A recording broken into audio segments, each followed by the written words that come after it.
खबर।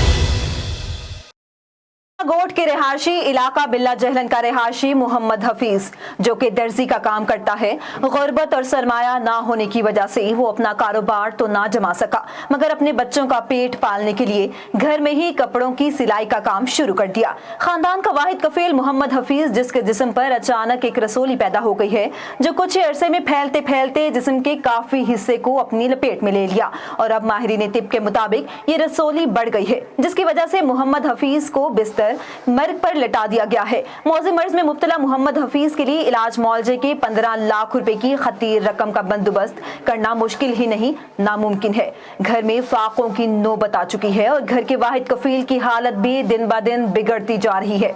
मोहम्मद हफीज और उसके बीवी बच्चों ने वजीर आला पंजाब से अपील की है कि हुकूमती अखराजात पर इलाज करवाया जाए और माली मदद की जाए।